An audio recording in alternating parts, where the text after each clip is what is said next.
and welcome to Motorsport Speak, a motorsport podcast brought to you by Motorsport Week and motorsportmonday.com. My name is Daniel Lawrence, and today it's a very special episode because we have a special guest who, in only their first single-seater year of racing, was a race winner and a vice champion, is now an F1 Academy race driver for none other than Red Bull Racing and Campos. It's Alisha Palmowski. Oh, hello, Alisha. Thank you very much for joining us. How are you? I'm all good, thank you, and thank you very much for having me. That's right. It's a pleasure to have you here. You're our first ever special guest on Motorsport Speak, so it's kind of a Wow. special No occasion for pressure. us on our podcast. And yeah, it's I guess a special time for you as well. You're in Milton Keynes right now, wearing the Red Bull Racing gear there, looking pretty snazzy, I must say. It must be an amazing time now for you, really, to sort of I guess be on the eve of the season in such a great organisation. Absolutely. It's honestly the last 12 months has been the biggest whirlwind of my life. And especially these last 3, 4 months that I've been working with Red Bull quite closely. I've been at the factory quite a lot. The support network that they've provided is incredible, not only on a driving aspect with access to the sim, but also on fitness, on the fitness front and the media front. They've just welcomed me into the family really well, really quickly. So it's an extremely exciting time of my life, and I can't wait to actually get the racing underway. Awesome. Brilliant. Now, what we're going to do is going to rewind back quite a bit Okay. to when Alicia was, not a racing driver, maybe just a racing fan, or even before that, what was younger Alicia's journey into motorsport? When did you decide that motorsport was a thing that you were interested in? And then when did that sort of fandom become like, oh, okay, I'm actually going to go for this as a career? Yeah, well, good question. It was by complete chance, by complete fluke, that I actually got involved in motorsport myself. But I've just always been a fan, and I don't really know where it fully stems from. My great granddad was a Brisker F1 stock car racing driver, so as a result of that, I never got the opportunity to meet him. But my granddad and dad, they've always just loved motorsport. They've loved every form of motorsport as well, not just Formula One, but stock cars, obviously, loads of different types. So growing up, whenever we had the TV on, it was always F1 or something motorsport related. And I remember when I was sort of 4 or 5 years old, I didn't really know what was going on. I was too young to understand the actual racing and Formula One at that age. But if it was a night race somewhere, I'd act as if I was interested. I'm like, oh, let me stay up later, to try and watch it to get past my bedtime. And my dad would always let me. So, so yeah, I've just always loved motorsport. And the way that I got into it was just by complete chance. It was the 6 week holidays from school. I was staying up with my grandparents in Newcastle, and they just thought as a fun activity to do, we'd go-karting just at the local indoor track. Only just corporate carts, 30, 40 miles an hour. Didn't even know what a go-kart was. I never even realised that I myself could be involved in motorsport. And from the minute I got in, stepped into the kart, it changed my life, and I got hooked instantly, and it's cost my parents a lot of money. So yeah. That's the thing, isn't it? Yeah, motorsport is an expensive game. Can you remember sort of the first F1 race that you ever watched? Can you remember back that way? Oh, good question. And the answer is no. I've I've got no idea. My first sort of vivid memory is Jenson Button winning in 2009. I was a huge Jenson Button fan. And then obviously Seb Vettel winning with Red Bull for 4 consecutive years from 2010 through to 2014. So I remember not a specific race, but just that whole period of just learning all about motorsport and knowing how much I loved it. Perfect. And then obviously I think your career is sort of hit like overdrive. I think would be the way I maybe say it. Like in terms of, I think to quote sort of maybe a football pundit, Micah Richards, like a bursting onto the scene situation. I think that's a fair analogy to say for you in terms of last year going into the GB4 series, your first year in single seaters after some years in Ginettas and stuff like that, and winning straight away and going on like a title charge and taking that all the way to the end of the season, being a vice champion. Um, just talk us through like how that felt. Like, I mean, like how did the GB4 opportunity come about? How did it feel to sort of be able to get up to speed so quickly and to be at the forefront of that series? And yeah, just talk us through the emotions of that time. Sure, yes. So at the end of 2023, as you mentioned briefly, I spent 2 years in Janetta Juniors, and I'd come to the end of that journey, the end of that chapter. So it was a big decision for us in sort of the November, December time of 2023 to decide whether I wanted to go down the GT car route or whether I went down the single-seater race car route, which is a big decision and it can obviously determine what path you go down in motorsport. And then we found GB4, which is an incredible championship. Obviously, it's a national championship in the UK, supports British GT, and it's about a quarter to a third of the budget of British F4. And Elite Motorsport, who I raced with in Ginetta Juniors, they raced and happened to have a car in GB4. And the moment I sat in the single seater in the GB4 car for the first time, I just felt so at home, and I knew instantly this is the route that I want to go down. And in terms of getting up to speed, it happened quite quickly, to be honest. It felt just really natural to me. It sounds stupid as well, I say it all the time, but I've been playing the F1 game on my PlayStation since I was literally like 8 years old. So in terms of driving a single seater, all these tracks I was on, like Silverstone, some of the most iconic British circuits, it just felt totally natural to me and felt at home. So yeah, to win that opening race at Alton Park, it was incredible. And it was a huge confidence booster as well for me because we were strong during pre-season testing, but I think you never really know where you all are until the first race weekend. You don't know what people are hiding and what tricks they've got up the sleeves. So to have won the first round, it was awesome.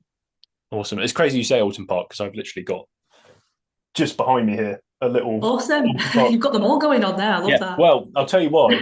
Basically, I got married last year, and my only control over the design of the wedding was the table place names. So I decided to name them all after racing Awesome. circuits. So there was Alton Park, we had Donington, Silverstone, Cadwell, Goodwood, Thruxton, and Brands. So That's it brilliant. was kind of like a GB4 calendar, really. A lot of Yeah, tables. perfect. Love that. So yeah, there's a top tip for anyone out there who's a motorsport fan. That's how you can have a little to be motorsport themed. Anyway, I digress. Um, Incredible campaign in GB4, and obviously, I guess that's basically what put you on the map for F1 Academy and this incredible series that Susie Wolf has sort of spearheaded and really taken to new heights onto the world stage. And a part of that is having wildcard entrants at select rounds and a different wildcard entrant each round. And your name came up for the penultimate weekend in Qatar. Talk us through, when did that call come in? When did you first learn of that opportunity coming down the road for you to sort of step up into F1 Academy, and how did it feel to sort of go through that process? Yeah, sure. So, what an awesome memory, first of all, to get my first experience racing as a support series to Formula Ones. They're words that I never thought I'd ever say. So, in my first year of single seaters as well, I actually found out on my 18th birthday, on the actual day, that I was going to be the Qatar wildcard. So, in terms of how good birthday presents get, I think that's pretty much up there. I think my first initial impression was a mix of emotions because obviously it's a lot of pressure. There's a lot more eyes, a lot more attention on you than what I'd experienced in GB4 just on the national scene. But also just excitement. What a huge opportunity for me in front of all the Formula One teams, in front of everybody to try and showcase what I can do. Also, it was difficult as well, having not done the rest of the season.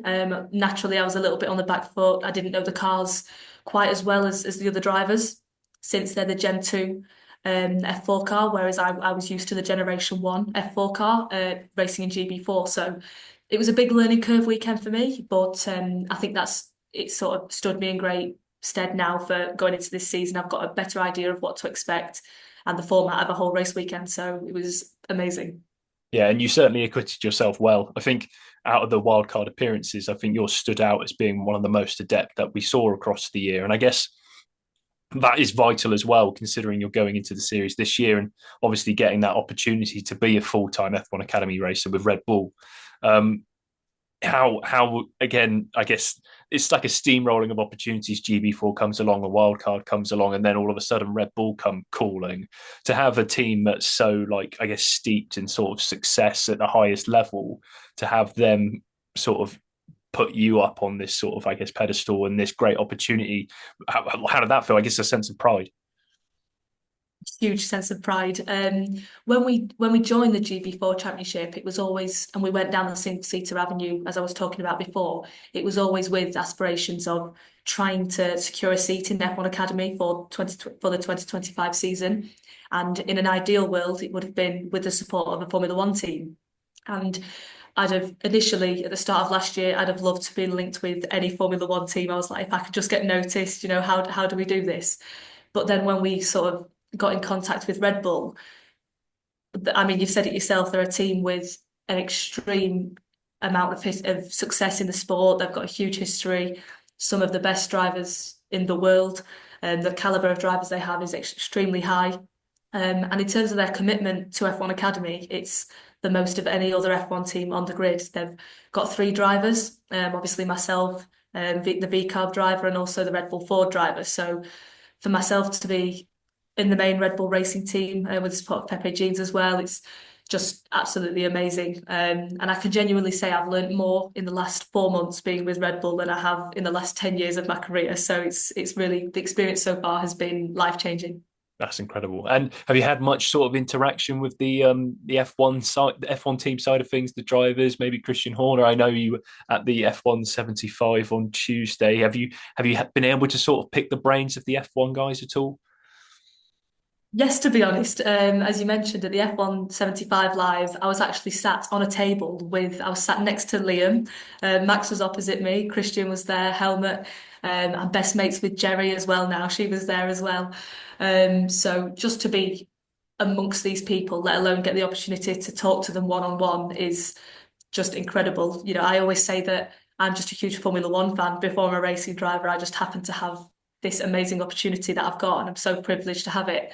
Um, but yeah, I've had some great pieces of advice from Max and also Liam. I spoke to Liam quite a lot now. I've met him quite a few times, so they're extremely welcoming, extremely friendly. And yeah, I just feel like I've been in the team for the last 10 years. It doesn't feel like I've only been here a few months. Everybody has been incredible.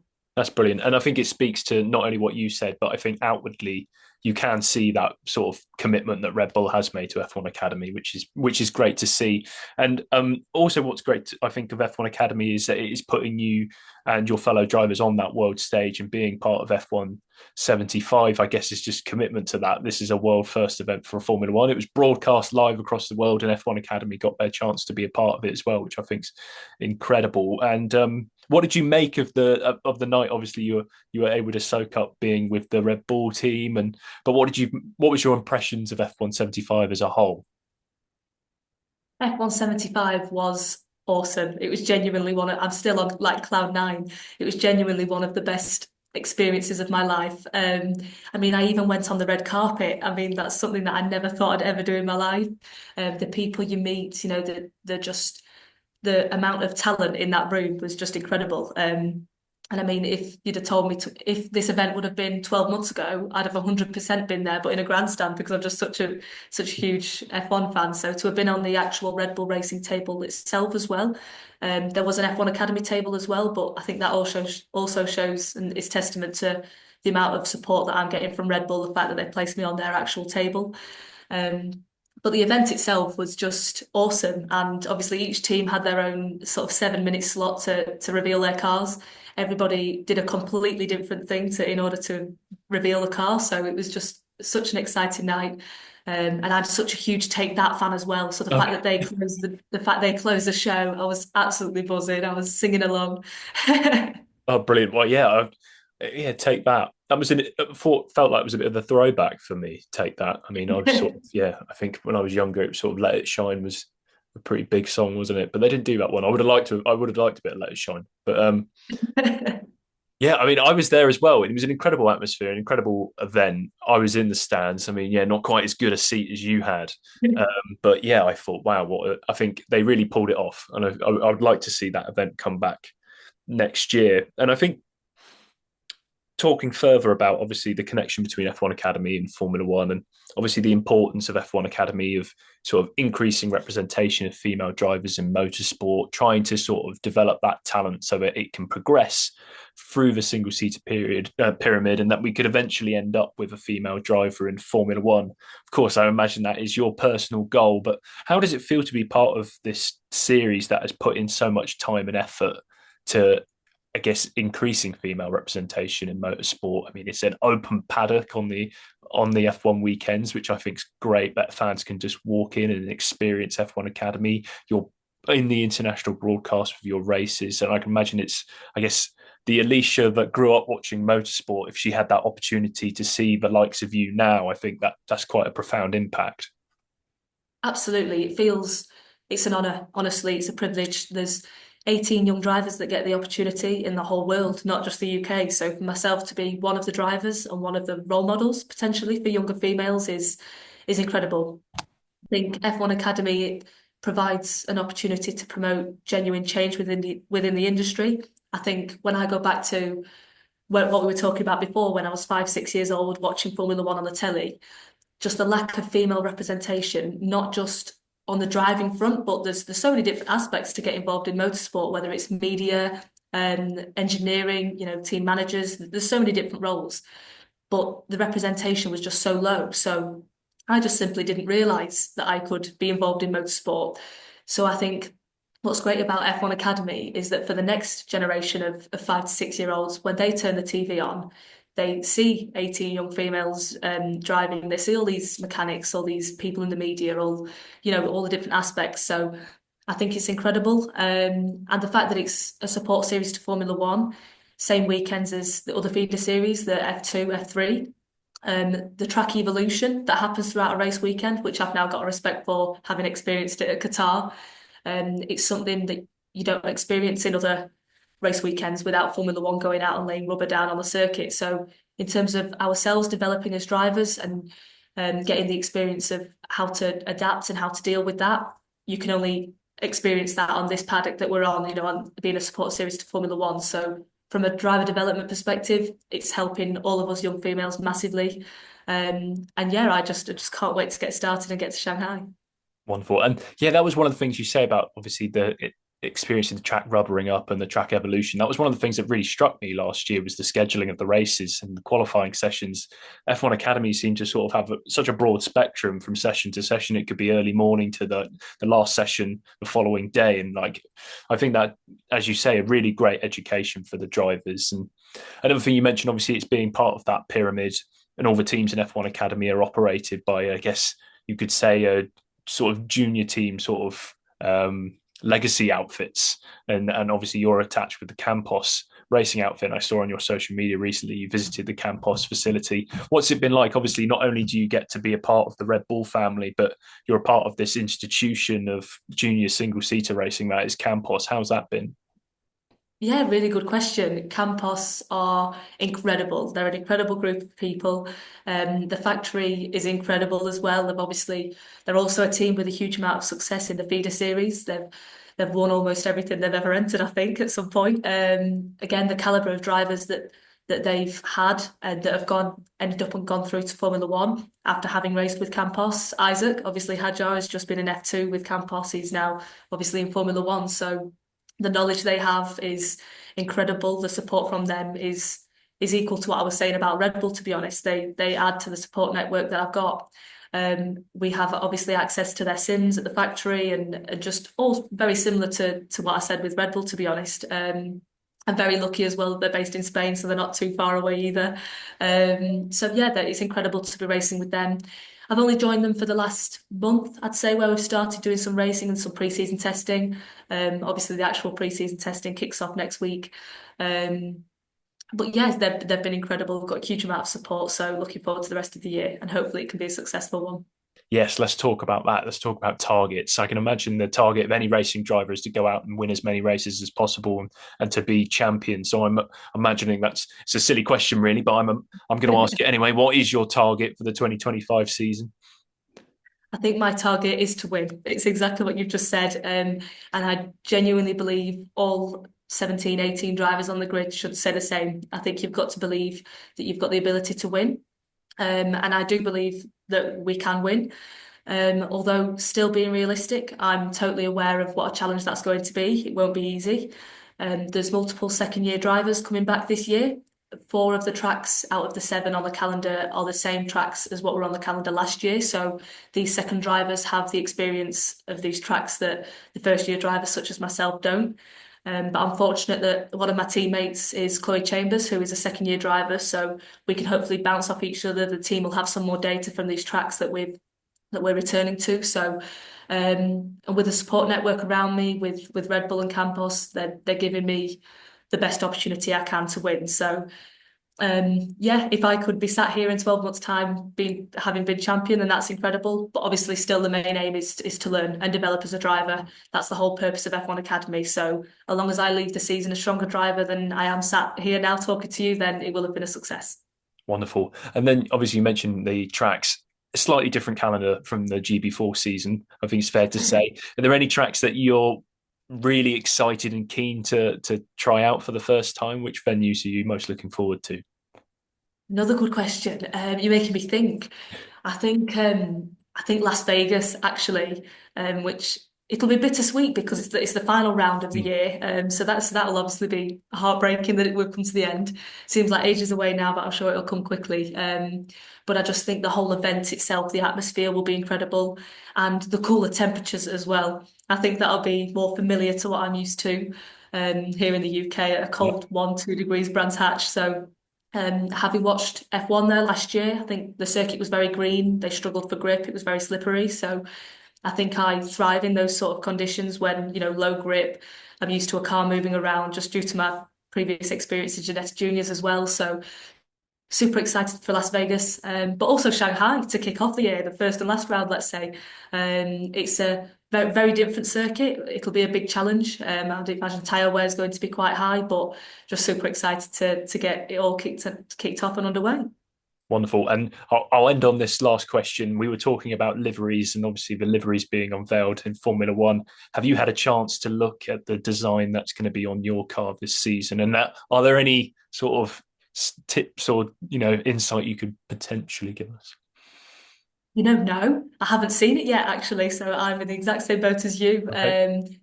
I think I'm guessing in the next week, potentially, when F1 Academy testing gets underway, I will see it if it's on the car, so which I'm presuming it will be.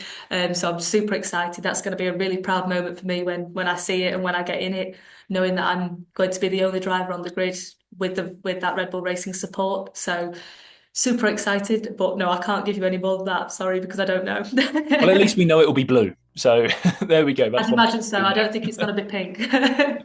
Wonderful. Alisha, I've got to thank you so much for joining us. And it's been a pleasure to speak with you.